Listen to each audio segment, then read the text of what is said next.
함께 섬겨준 우리 은평찬양팀 박수로 격려하겠습니다. 고맙습니다.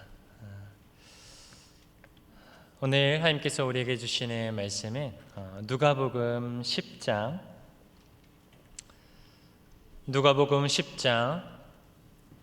25절에서 37절까지의 말씀 보도록 하겠습니다.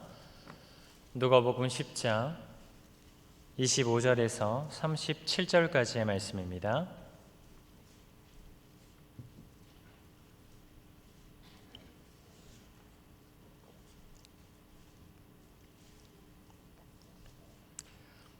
누가복음 10장 25절에서 37절까지의 말씀, 하나님의 말씀입니다.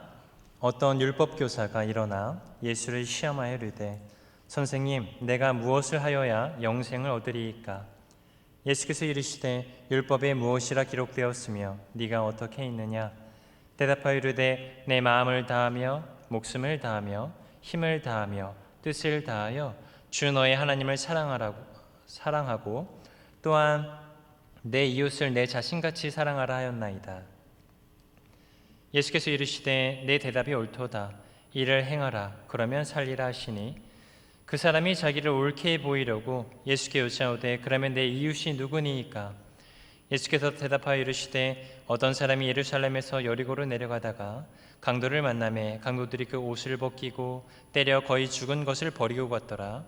마침 한 제사장이 그 길로 내려가다가 그를 보고 피하여 지나가고 또 이와 같이 한 레위인도 그곳에 이르러 그를 보고 피하여 지나가되 어떤 사마리아 사람은 여행하는 중 거기 이르러 그를 보고 불쌍히 여겨 가까이 가서 기름과 포도주를 그 상처에 붓고 싸매고 자기 짐승에 태워 주막으로 데리고 가서 돌보아 주니라.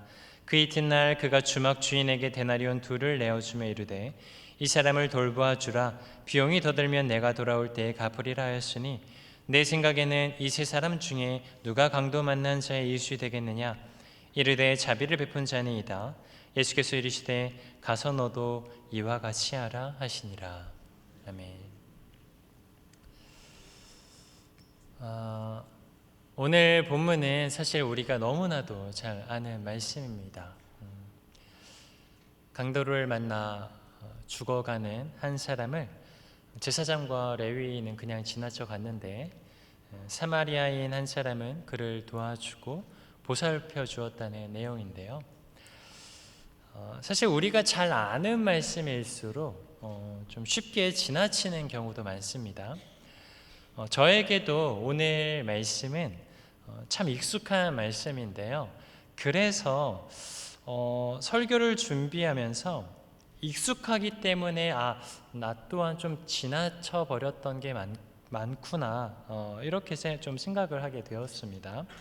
그리고 이 말씀에 담긴 의미가 좀 남다르구나, 더 깊은 의미가 있구나 이렇게 깨닫고 개인적으로도 좀 많은 은혜를 누릴 수 있었는데요. 이 시간에는 이 말씀을 통해 또 제가 받은 은혜를 또 우리 성도분들과 또 함께 나눴으면 좋겠다 싶습니다. 오늘 말씀의 은혜가 저와 또 우리 모두에게 있기를 간절히 소망합니다. 오늘 말씀에 대한 일반적인 해석은 이렇죠. 어렵고 위험에 처한 사람들, 또 소외되고 또 버려진 사람들을 그냥 지나치지 말고 도와주고 보살펴주는 그런 선한 마음과 행동이 필요하다. 도움이 필요한 사람들에게 손을 내미는 것이 진정한 이웃사랑의 모습이다. 사실 이런 해석은 전혀 이상할 것도 없고요. 아주 도전적이고 또 실천적인 해석이기 때문에 이러한 교훈을 우리가 간직하고 적용하는 것 매우 중요합니다. 그런데 오늘 말씀이 주는 교훈이 사실 이러한 윤리적이고 도덕적인 적용에만 머문다면 조금은 아쉬운 부분이 있습니다. 왜냐하면 오늘 말씀이 어떤 상황에서 나온 이야기인지 또 예수님이 어떤 의도로 이 말씀을 하신 것인지를 조금 더 들여다본다면 그 교훈과 더불어서 보다 풍성한 은혜로 이 말씀이 우리를 안내하고 있다는 걸 우리가 확인할 수 있기 때문인데요. 이것을 좀 우리가 구체적으로 확인하기 위해서 본문을 한번 살펴보도록 하겠습니다. 먼저 예수님이 사마리아 사람의 이 비유를 말씀하신 배경에 대해서 좀 살펴보면 좋을 것 같아요. 25절에 보면은 한 율법 교사가 예수님을 시험하기 위해 찾아옵니다. 율법 교사는 당시 유대 땅에서 이스라엘 사람들에게 율법을 가르치는 율법 선생님이었습니다. 그만큼 율법에 능통하고 또 율법을 치밀하게 지켜온 사람이었어요. 그런 사람이 예수님을 시험하러 예수님을 찾아왔다는 것은 뭔가 여태까지 예수님의 행보를 지켜봤을 때 자기와 맞지 않는, 자신이 그동안 율법에 대해 알고 있었던 것과는 뭔가 예수님의 말씀과 차이가 있다는 것을 느끼고 그것을 확인해 보고자 했을 가능성이 큰 거죠. 그 내용은 이제 영생에 대한 부분이었습니다. 율법 교사가 어떻게 질문했죠? 내가 무엇을 하여야 영생을 얻으리까? 이 질문만 보아도 이 사람이 영생에 대해 어떤 생각을 가지고 있었는지 알 수 있습니다. 이 말에는 영생을 얻기 위해선 내가 뭔가 행해야 한다는 전제를 가지고 있죠. 당시 유대인들, 종교 지도자들은 율법을 지켜야만 혹은 내가 뭔가 선한 일을 행해야만 영생을 얻을 수 있다는 생각을 가지고 있었습니다. 내가 열심히 뭔가를 행해서 나의 의로움으로 영생을 얻을 수 있다는 그런 구원관을 가지고 있었던 거죠. 그런데 예수님이 그동안 백성들에게 보여주셨던 행보를 보면 이와 많이 다른 구원관을 보이셨던 거죠. 어쩌면 율법교사는 이에 대한 혼란을 좀 해결하려고 했거나 아니면 애초에 이런 혼란을 야기시키고 있는 예수님을 향해 적개심을 드러내려는 의도가 있었을 수도 있습니다. 어쨌든 율법교사의 질문을 들은 예수님은 마치 그 사람의 의도를 다 파악이라도 하신 듯 26절에서처럼 율법에 무엇이라 기록되었으며 네가 어떻게 읽고 있느냐고 물으십니다. 율법에 정말로 뭐라고 써져 있는지, 영생을 얻기 위해 율법이 뭐라고 기록하고 있는지를 한번 말해봐라, 이렇게 물으신 거죠. 이에 대해 율법교사는 27절의 말씀처럼 하나님 사랑과 이웃 사랑으로 대답합니다. 그리고 예수님은 이 대답에 대해 그 대답이 옳다라고 평가하세요. 그리고 그것을 행하면 살 것이라고도 말씀합니다. 28절의 말씀이잖아요. 영생을 얻으려면 하나님 사랑과 이웃 사랑을 행해야 하는 게 맞다는 거죠. 근데 성도분들께 한번 질문 한번 해보겠습니다. 만약 성도분들이 예수님의 이 말을 들었다면, 하나님을 사랑하고 이웃을 사랑하면 영생 얻을 수 있구나, 얼른 하나님 사랑하고 이웃 사랑해야지, 이렇게 말하면서 하나님 사랑과 이웃 사랑을 온전히 실천할 수 있습니까?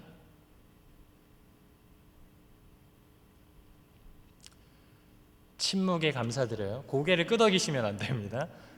침묵하셔야 됩니다. 어렵죠. 어려운 게 아니라 불가능하죠. 머리로는 알지만 적용하고 실천하기 매우 어렵습니다. 아예 할 수 없죠.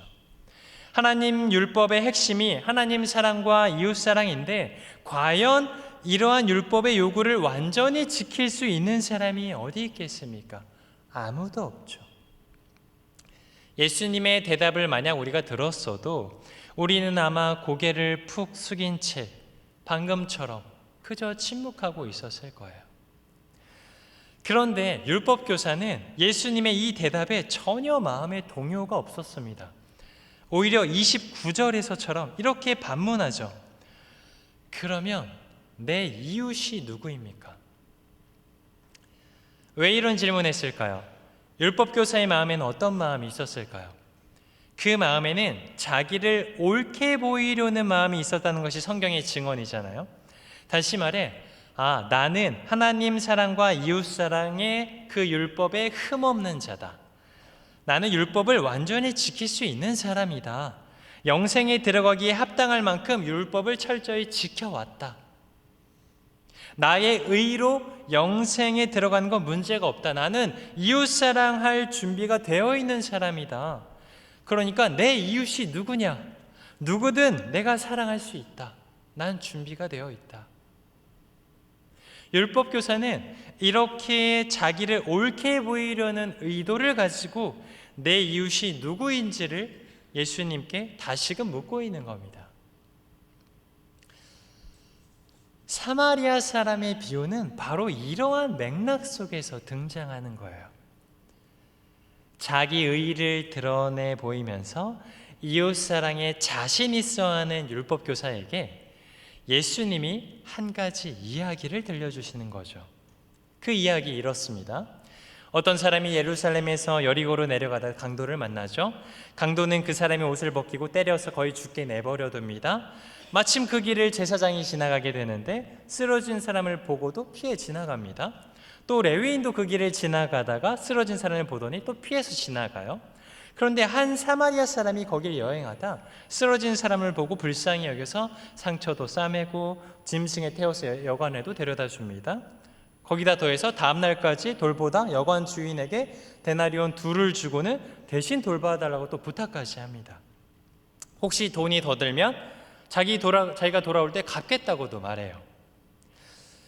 예수님은 이 이야기를 마치고 다시 율법교사에게 질문하는 거죠. 36절이죠.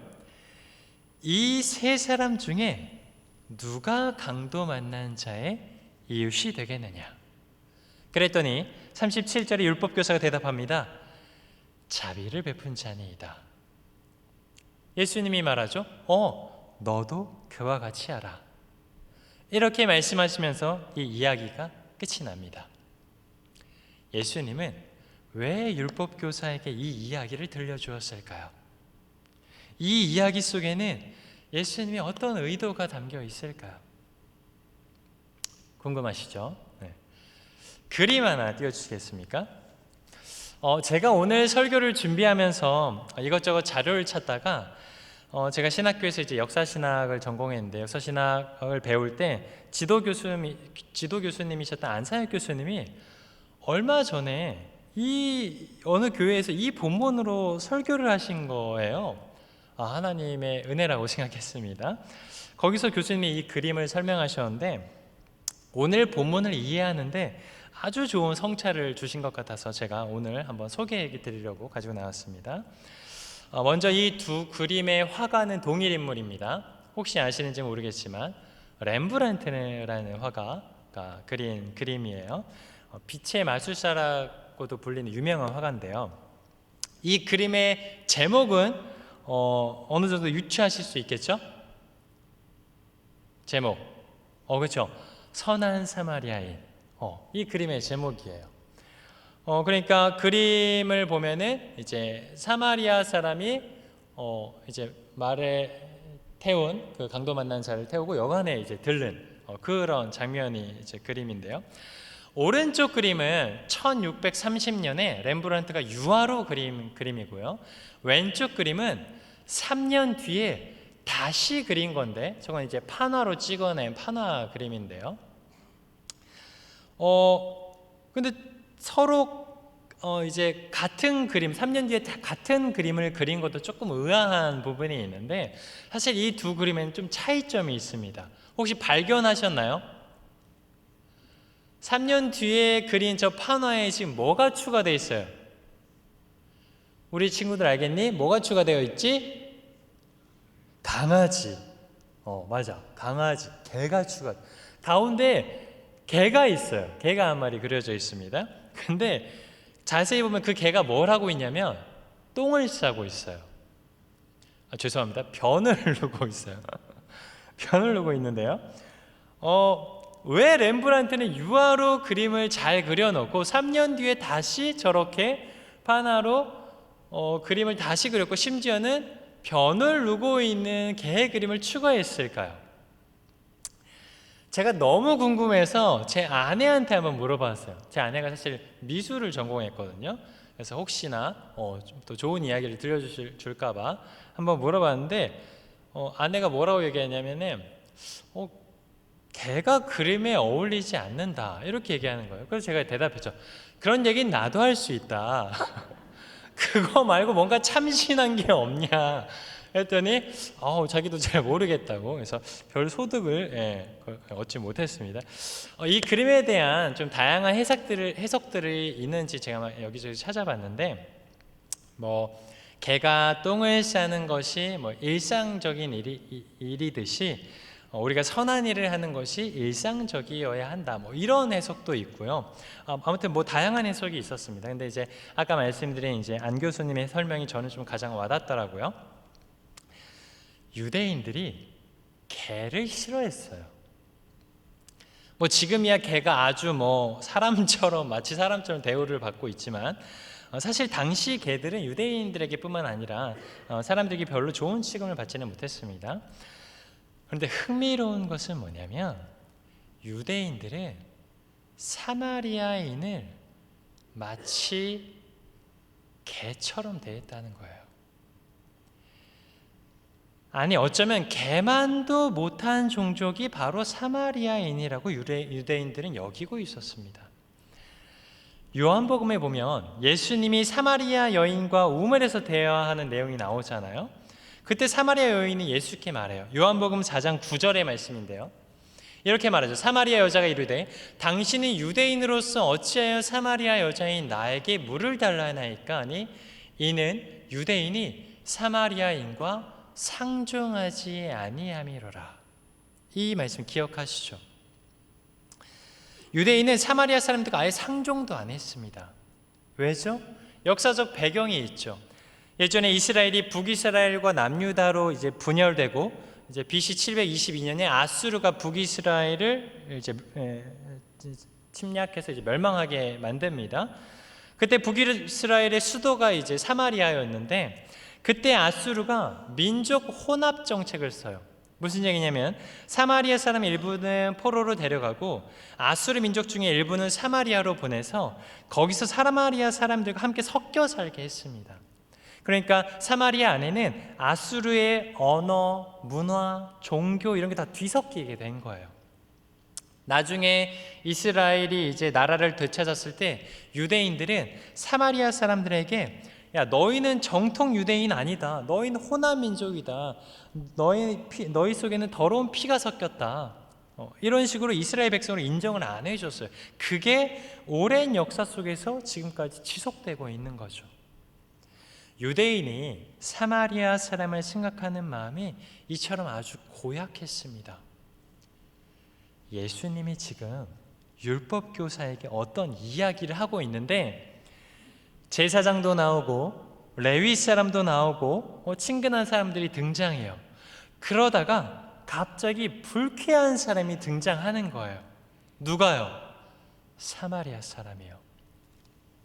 사마리아 사람이 등장하는 것만으로도 불쾌한데 그 사람이 제사장, 레위 등 종교 지도자들이 하지 못한 선한 일을 했다고 하니까 그걸 듣고 있는 율법교사의 마음이 어땠을까요? 이게 무슨 잘 그린 그림에 똥개가 나오는 상황인가 싶었을 거 아니에요?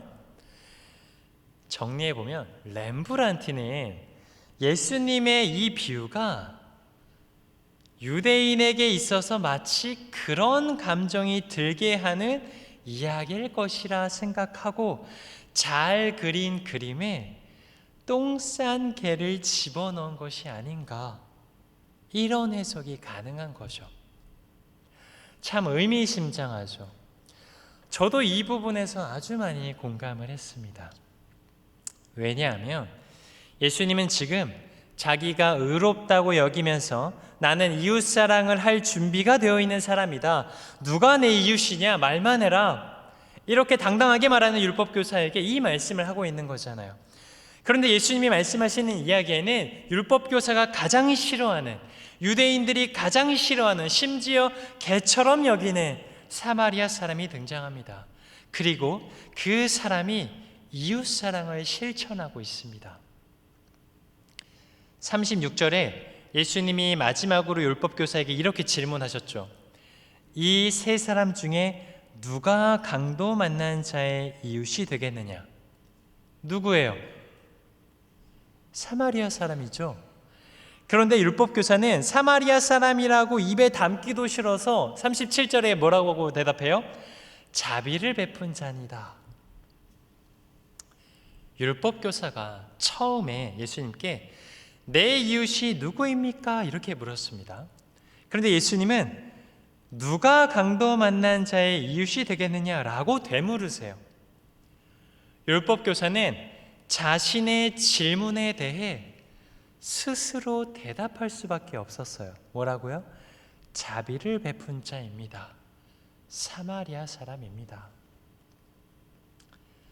제사장, 레위 이런 사람들은 율법교사가 충분히 사랑할 수 있는 사람이죠.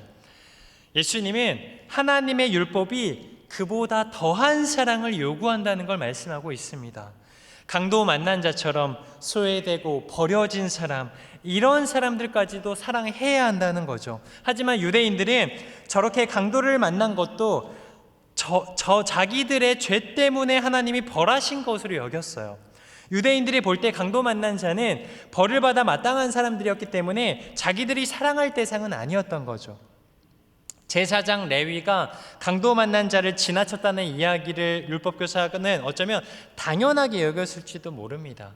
그래서 유대인들은 성경에도 나오다시피 예수님이 죄인과 함께 하셨을 때 못마땅하게 여겼잖아요. 그런데 예수님은 하나님의 율법에 담긴 이웃사랑은 이것을 더 넘어서는 것이라고 말씀하는 거예요. 자신들이 가장 원수로 여기는 사람, 개 취급을 해도 괜찮다고 여기는 사람, 그 사람들까지 사랑해야 하는 것이 율법이 요구하는 사랑이라는 것입니다. 예수님은 지금 율법교사에게 이것을 말씀하시는 거예요. 네가 너의 행위로, 율법의 행위로 의롭다고 말하고 영생에 들어간다고 말하고 하나님 사랑과 이웃 사랑을 다 실천할 수 있을 것으로 말하지만 정말 그런가 보자. 강도 만난 자를 도와줄 마음이 있느냐? 네가 그토록 원수처럼 여기는 사마리아 사람도 사랑할 마음이 있느냐? 도무지 이웃으로 여기지 못하는, 도무지 사랑할 수 없는 자, 그 사람을 이웃으로 삼을 수 있겠느냐 하는 것이죠. 예수님이 만약에 우리에게 어려운 사람을 도와줘야 합니다, 소외된 사람을 지나치지 말아야 합니다, 이런 말씀을 할 거였으면 사마리아 사람을 등장시킬 필요가 없었죠. 그런데 율법교사가 가장 싫어하는 사마리아 사람을 이야기의 한복판에 등장시킵니다. 왜요? 율법교사가 기존에 가지고 있었던 자기 사랑, 자기의, 율법의 행위에 대한 자신감, 이런 것들이 얼마나 어리석은 건지를 폭로하시는 것입니다. 네가 율법에서 요구하는 이웃사랑을 할 수 있다고? 그래, 그럼 죄인을 네가 사랑하느냐? 네가 원수를 사랑하느냐?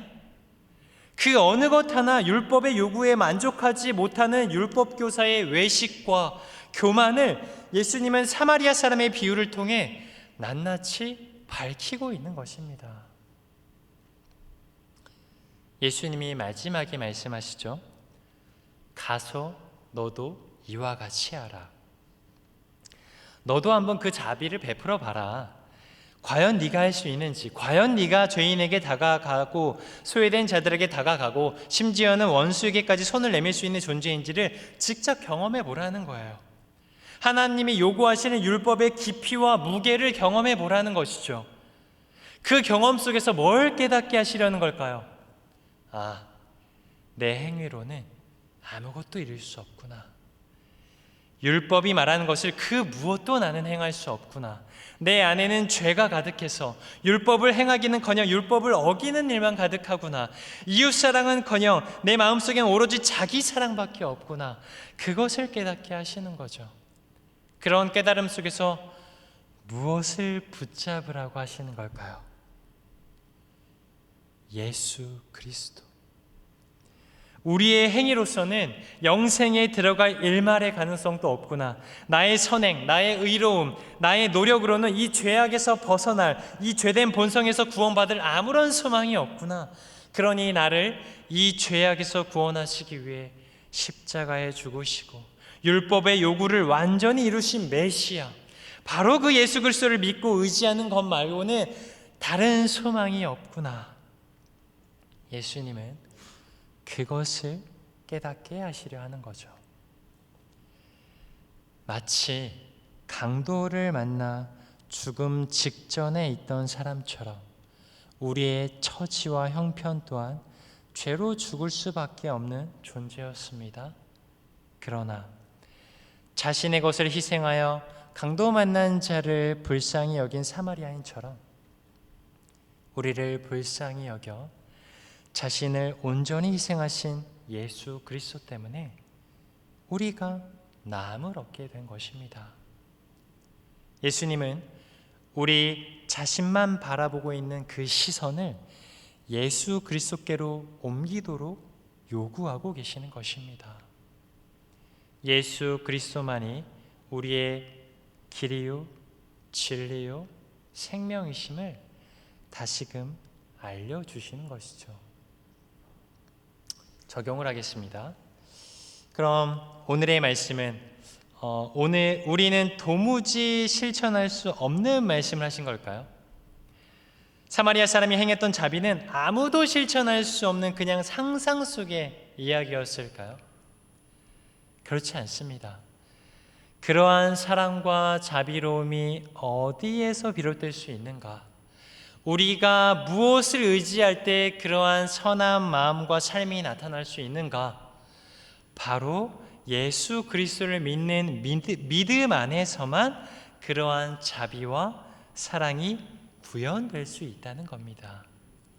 나의 노력과 행함이 우선되는 것이 아니라 내가 먼저 예수 그리스도를 믿을 때 비로소 내가 그 안에, 그가 내 안에 사시는 것을 경험할 수 있다는 거예요.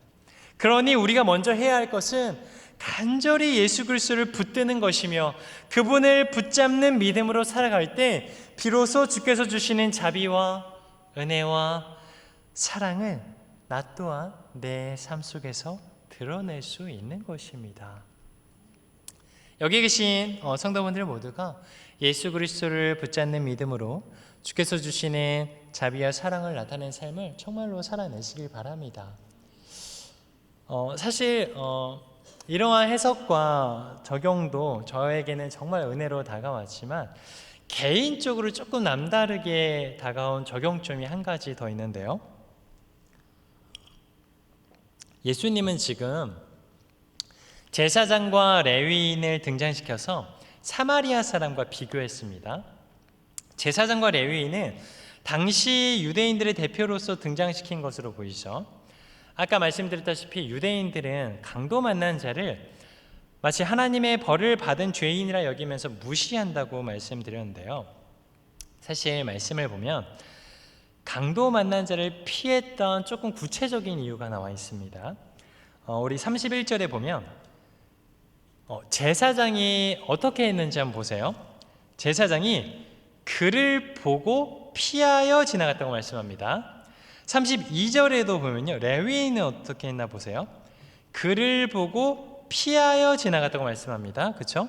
근데 33절에 보면요, 사마리아인은 그를 보고 어떻게 했습니까? 불쌍히 여겼다고 말해요. 강도 만난 자를 본 것은 세 사람이 동일합니다. 그런데 본 뒤의 행동이 달라요. 둘은 피했고 사마리아인은 불쌍히 여깁니다. 두 사람이 그를 보고 피한 이유가 사마리아인을 통해 확인되는 거죠. 왜요? 불쌍히 여기는 마음이 없던 거예요. 불쌍히 여기는 마음 없이 어떻게 죄인을 사랑하며 원수까지 사랑할 수 있겠습니까? 유대인들에겐, 특히 종교 지도자들에게 이러한 불쌍히 여기는 마음이 없었습니다. 그런데 여기서 더 흥미로운 것은 이 이야기를 듣고 있던 율법교사의 반응입니다. 자신과 같은 종교 지도자들이 불쌍히 여기는 마음 없이 강도 만난 자를 지나쳤다는 그 예수님의 이야기를 듣고 율법 교사는 이에 대해 아무런 변론을 하지 않아요. 무슨 얘기냐면, 예를 들면 이런 겁니다.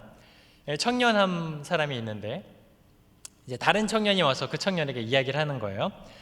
헐레벌떡 막 뛰어와가지고, 자 들어봐, 야 내가 새벽기도 끝나고 길동역에 갔는데 거기에 웬 노숙인 한 분이 추운 날씨에도 옷 엄청 얇게 입고 맨발로 있는 거야. 근데 마침 거기 명일 목사님이 지나가시네. 그런데 그 노숙자를 보더니 저 멀리 피해 가시는 거야. 이런 얘기를 옆에 있는 청년한테 한다는 거죠. 그 얘기를 듣고 있던 청년이 반응이 이런 거예요. 아, 그랬구나.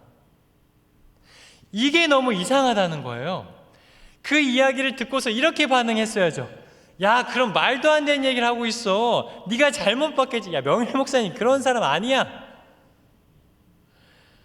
이렇게 반응해야 제가 신앙생활을 잘한 것일 텐데, 아 그랬구나 라고 해버리면 제가 어떻게 살아왔는지 뻔히 보이는 거죠. 마치 율법교사가 이런 반응인 거예요. 제사장, 레위인 다 자기와 같은 종교 지도자들의 반열에 있는 사람들이잖아요. 서로 가장 관계가 깊고 서로 존경하고 존경받는 관계라고요. 그런데 그 사람들이 강도 만난 자를 지나쳤다고 하니까 아무런 반론을 안 해요. 예수님 이상한 소리 하지 마세요. 왜 이야기 지어내서요? 그분들이 그럴 사람들이 아니에요. 이런 얘기를 안 한다니까요. 그냥 수긍합니다. 왜죠? 자기도 공감하는 거예요. 당연하다는 거죠. 그들이라면 그랬을 거고 그들과 같은 생각을 가진 자신도 그랬을 것이라는 그런 마음을 은연중에 고백해버린 겁니다. 침묵으로요. 이 말씀은 저에게 정말 참 많은 생각을 주었습니다. 오늘의 시대가 어떻습니까? 불쌍히 여기는 마음을 참 찾아보기 어렵습니다. 누군가를 불쌍히 여길 여력도 없어요. 내 상처가 크고 내 힘듦이 크고 내 삶이 바쁘고 내 형편이 어렵고 내 삶 돌아보기도 바쁜데 누굴 불쌍히 여기냐는 거예요. 누군가를 돌아보고 위로하고 같이 아파하며 불쌍히 여길 마음이 너무나도 사라지는 현실입니다. 안타까운 건 교회에도 그런 모습이 보일 때가 있다는 거죠. 너도 나도 위로와 긍휼과 치유와 회복을 기대하며 주님 앞으로 나아옵니다. 교회 공동체가 나에게 그러한 위로와 긍휼과 자비를 베풀어 주기를 원해요. 그런데 나는 그러한 것들을 원하지만 내가 내 옆에 공동체에게 주는 것에는 많은 관심을 기울이지 못하는 거죠. 받고는 싶지만 줄 여력은 안 된다는 것이죠. 내겐 그럴 힘도 없고 실력도 없고 여유도 없다는 겁니다. 그러나 이 시대가 누군가를 불쌍히 여길 여력이 없다면 교회는 그것을 해야 합니다. 교회는 그 자리를 지켜야 돼요. 교회는 그러한 마음을 품어야 합니다. 교회만이 그 일을 해낼 수 있습니다. 교회만이 누군가를 불쌍히 여길 여유를 가질 수 있어요. 왜 교회가 그 일을 할 수 있을까요? 주님이 교회의 머리가 되시기 때문입니다. 주께서 우리 안에서 그 일을 행하시기 때문이에요. 우리가 주님을 간절히 붙들고 있을 때 주께서 우리에게 그러한 긍휼과 자비의 마음을 일으키시는 것입니다. 불쌍히 여기는 마음이 없다면 하나님이 요구하시는 그 사랑의 깊이와 무게를 도무지 감당하기 어렵습니다. 내 주변에서 어려워하고 아파하는 사람 사랑하는 것 어쩌면 쉬울 수 있어요. 그러나 하나님이 요구하시는 사랑은 죄인까지 사랑하는, 또 원수까지도 사랑하는 사랑이에요. 그들을 불쌍히 여기지 않으면 아마 우리는 하나님이 말씀하시는 그 이웃 사랑에 한 걸음도 전진하지 못한 게 될 것입니다.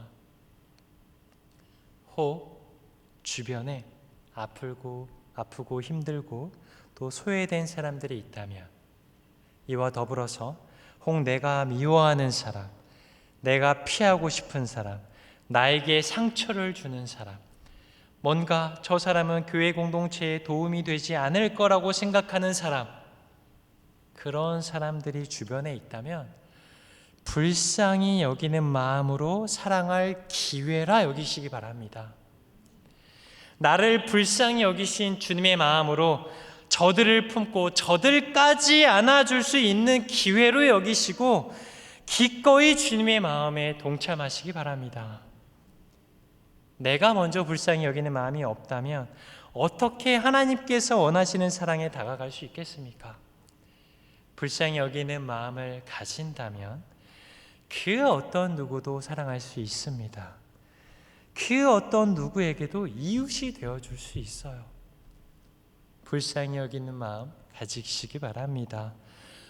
도무지 그런 마음 생기지 않는다면 기도해야죠. 어떻게 해요?